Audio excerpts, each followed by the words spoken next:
Hello again, everybody. This is Comic Book Hangover, and welcome to my new series. This is Full Run Friday. These will be coming up every Friday at 3 p.m.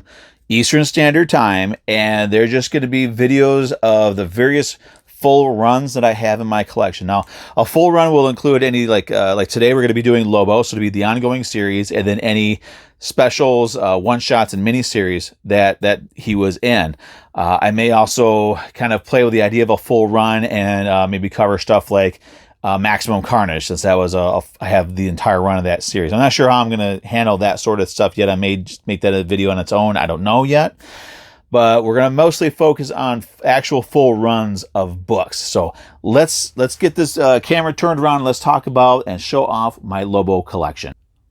All right, here we go. This is going to be my Lobo collection. We're going to be starting off with Omega Men number 3. This is, of course, Lobo's first appearance. I got mine signed a little while ago by Keith Giffen. So that was kind of cool. It was a little disheartening to hear him say how much he is kind of sick of the character. But, you know, what are you going to do? He still signed my book for me, and I was very appreciative of it.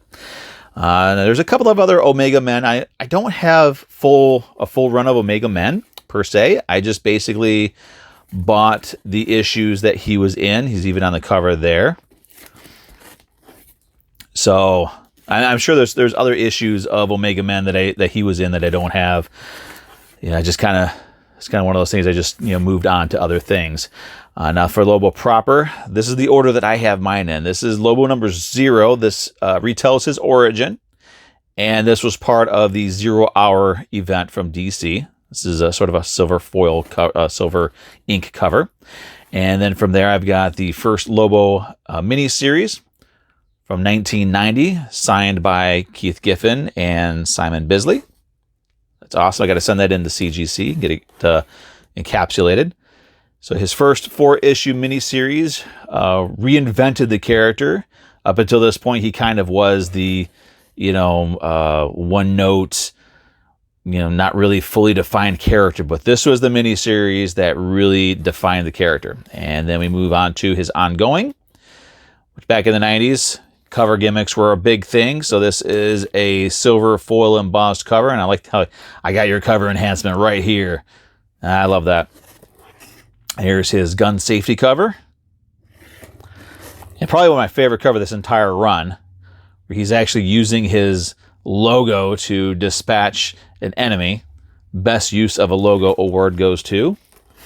And there is the women's rights issue. Love where that missile is pointing. I'm sure he doesn't. And Gold Star, I believe his name was. Damn Dirty Ape cover. There's a nice epic Lobo cover for you. Now this one here, this is a two-parter where he had come across one of his clones. Now back in the day, Lobo, what made him one of the more feared people in the DC universe was the fact that his people reproduced by way of, one of the ways they reproduced was through drops of blood. So if somebody were to get into a fight with Lobo and they hit him or stabbed him or shot him, not only would he heal quickly because he does have an advanced healing factor, but every drop of his blood would turn into a new Zarnian, a new Lobo. So people didn't want to deal with that. But he wound up facing off against a clone that still had that ability. And the ending of the fight took place off panel. So we never really did find out which one won, really. I'm sure there's indicators throughout the series. It's been forever since I've read this book. I do need to go through it again. First time Lobo dealt with religion before the 52 series. His Going Postal cover. His Rock Lobster cover. That's nice, though, where he decides to be a private investigator for whatever reason. Like I said, it's been forever since I've read it, so. Sleeping with the Fishes, see. And then the Sin City homage. Some more madness and mayhem. And probably the less said about that one, the better. Now, you'll notice that some of these books are not boarded. They all have bags, but they're not boarded. And the reason for that mostly is I've got a very finite amount of space in my boxes for my books. And these backing boards, they take up a lot of space. This kind of reminds me of Ghost Rider cover from the Johnny Blaze series. Happy birthday. So going back to the boards, I don't board all of my books. I'm going to be putting more boards in them. Frank and Lobo there. So some of these will be getting boards. I always love that one. Cover with Darlene. It's one of the few covers that she was on. I love that. Now this one's this was a two-parter where you kind of really find out and really learn about the strength of his healing factor. So if you see down here in the bottom, these snails here, these are flesh-eating snails, and they take him all the way down to bone, and he winds up regenerating from that. The only thing that pissed him off about that was he tried to take a drink, and as a skeleton, he couldn't really absorb the alcohol. And there's his fishies, the only beings in the universe that he actually does love and will protect without any kind of benefits in return. A little Shakespearean love there. Why is this man smiling? If you know Lobo and you notice there's a hand there, and looks like there's some girls there, some naked flesh there, so you know why he's smiling. Last bow on Earth. Yo ho ho. We got Moby Dick coming up next. Yep.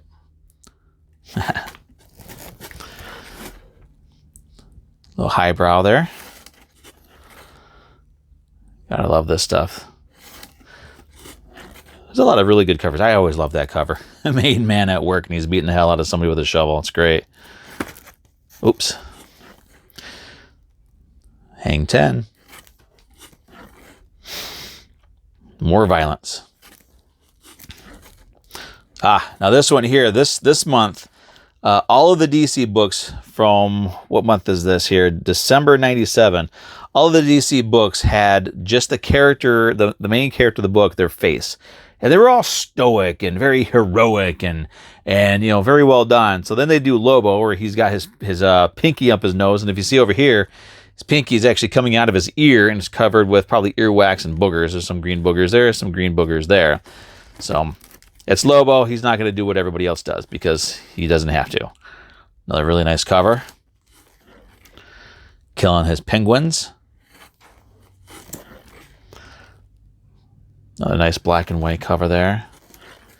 Issue 50. I remember getting this issue 50 and being really surprised that Lobo had made it that far. And this one here is signed by the artist Norm Breyfogle back in 2003. Wow. Wow. Now, the series was really entertaining. Really, the only complaint that I had about the Lobo ongoing was, while he was still able to, you know, say his usual swears like frag and bastage, and he was allowed to smoke his cigars, and, you know, there was still a level of violence in the series and gunplay. They did tone him down. He became more of a PG-13 character, which, you know, it made it so that we were able to, I love this cover too, it made it so we were able to get a good solid run of Lobo comics, but I don't know, it was kind of a bad way to introduce more people to him. This one's kind of a cool cover. He gets, if I remember right, he's actually hired to take on some people, and he's still normal size, but the people down here, it's like a really tiny village, and, you know, a little nod to Godzilla movies there. There's a mazer from the old school Godzilla movies. I thought that was awesome the first time I saw it. And this is kind of where the series really gets weird. So then they go, the main man gone good, saying ain't so, Bo. And yeah, clean cut, spandex, everything that Lobo stands against. So then he decides to come back and do it right. We're wrapping this up. The heart of the issue is defined at the end. This is the final issue of his ongoing series. And then we got annuals. It's part of Bloodlines. This is a story that ran through all the DC annuals in 93. Elseworlds, sort of DC's answer to What If. This was basically they get to play with the characters more and put them in situations that you normally don't get. Year One, another sort of a retelling of his origin, if I remember correctly. And we got Bob the Galactic Bum, co-starring Lobo, and I like how that's sort of a W.C. Fields sort of homage there. This is a 4-issue miniseries. I really honestly could not tell you too much what it's about. I read it when I first got it, and this came out in 95. So I haven't read it since 1995, and I really need to bust this one out and read it again. The Lobo Dead Man, Brave and the Bald, one shot. I just love when they did the sort of stylized art on the covers. Some Lobo Batman, another Elseworlds. Lobo Batman, I'm sorry, Batman Lobo proper. Actually, this should probably go closer to Bob the Galactic Bum. Written and drawn by Sam Keith. And yeah, actually, excuse me a moment. Move those up there. Okay, now where were we? Blazing Chain of Love. Talk about gratuitous violence towards women. This was a great book. Some education there. Bounty hunting for fun and profit. Lobo Chained. He goes after a guy, I think his name was Big Dick, and there's a reason why they called him Big Dick, and he wound up taking the guy on and beating him and took the proof in a big old box. Contract on God. Contract on God number 2. Let me see if I can adjust my camera here. There we go. Yeah. All right. So this is my first time doing something like this, so just bear with me. There will be bugs in these first couple of videos. Contract on God, number 3 of 4. And number 4 of 4. Nice little cover there. Lobocop. This one, you learn that Lobo, he likes death metal. He likes really hard metal music. And there's one radio station in the universe that broadcasts nothing but the music that Lobo likes. And the reason for that is because he threatened to kill everybody that worked there, I think destroy the building, and possibly even destroy the planet if they ever stop playing that music. And the way he knows that they're always playing that music is, and again, you learn this in here, that he had a transmitter surgically implanted into his brain, so he's always listening to that radio station. So any given time, day or night, Lobo has like death metal, acid rock, all that sort of stuff running through his head. And it gets really interesting when the signal is cut off and the way his brain reacts. Yes, the way his brain reacts. So there's Lobo, Death, and Taxes. The only thing that is worse than dealing with Lobo is dealing with the Interstellar Revenue Service. I always like that cover. 4/4, Lobo, Death, and Taxes. Fragtastic Voyage, another really awesome cover. I liked that rendition of Lobo. That's just a beautiful, beautiful cover. And then you go with probably my least favorite Lobo cover, the Lobo Demon Halloween.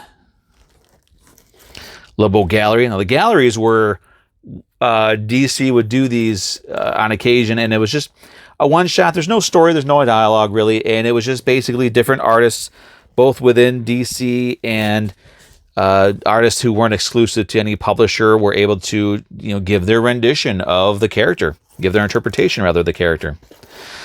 Lobo Goes to Hollywood, which is probably the book that should be adapted into a movie. It's where he finds out that Hollywood is making a movie out of him, and they are just watering him down, like completely wussifying him. That's a word now. Sort of like what it would be like if maybe Dave Bautista played him and just completely neutered the character. So he goes to Hollywood and destroys things because he can. And there's A Highway to Hell, Scott Ian and Sam Keith, 2-parter. Infanticide. He takes on all of his children. I think there's a book missing here.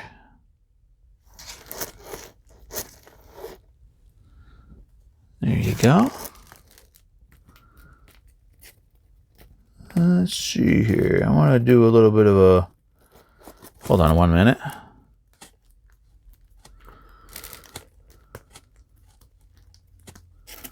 Huh. I must have taken that out. There's going to be one here that's missing. Lobo in the chair. And that's the Lobo Convention special. Lobo, I Quit. This was one where he thought he had cancer despite having a very strong healing factor. And Lobo with nicotine withdrawals was an amazing thing. Lobo Judge Dredd is one of his inner publisher crossovers. Another one was this crossover with The Mask, which had a scary ending to it when Lobo actually puts the mask on. Spoilers, sorry for a 20-year-old book. Lobo 1 Million, another event. And probably the one that really put him over the top with his fan base. The Lobo Paramilitary Christmas Special. This is one signed. I got to get that signed bad. Portrait of a Victim. Lobo Roadrunner. I only got it because it was Lobo. Lobo's Back, where you find out that the old saying where, heaven doesn't want me and hell's afraid I'm going to take over stands very true for Lobo in this story here. He gets killed multiple times, winds up in hell.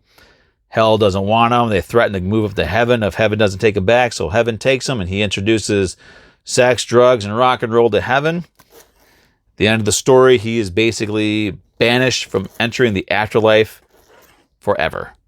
So Lobo is immortal. The Lobo's Big Babe Spring Break Special with probably the best placement of a UPC box ever. That's just awesome. I'm surprised they got away with that.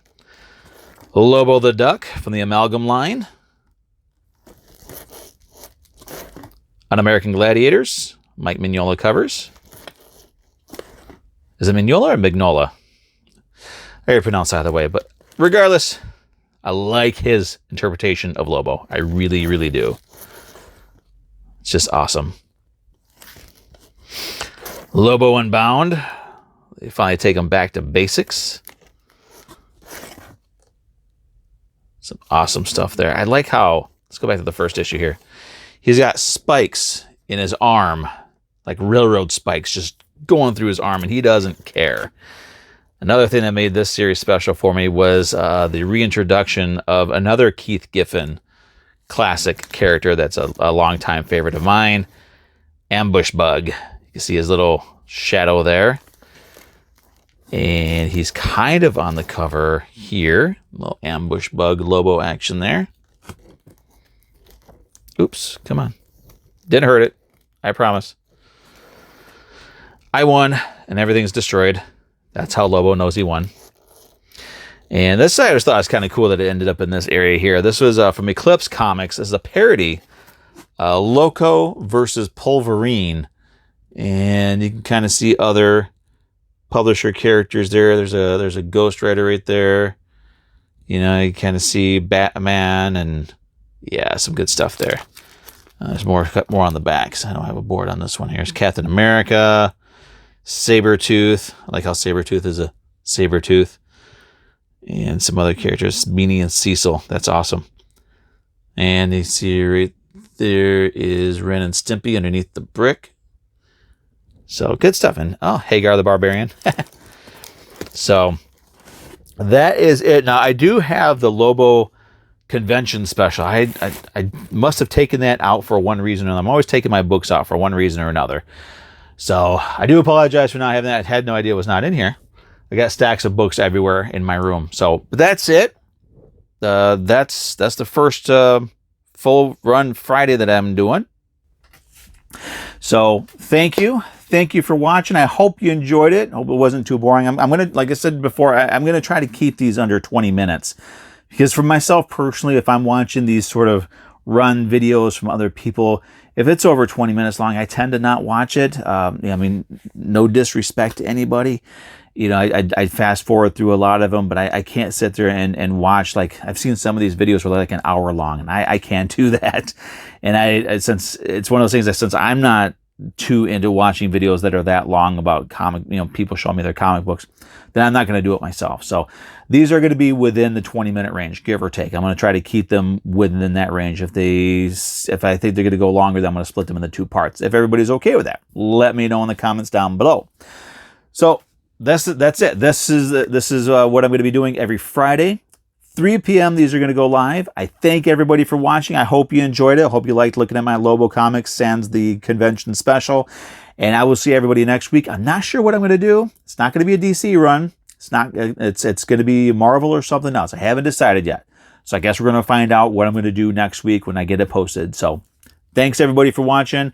Have a great weekend. I'll see you all on Thursday with my weekly haul review video, and then next Friday with another Full Run Friday. Have a great weekend.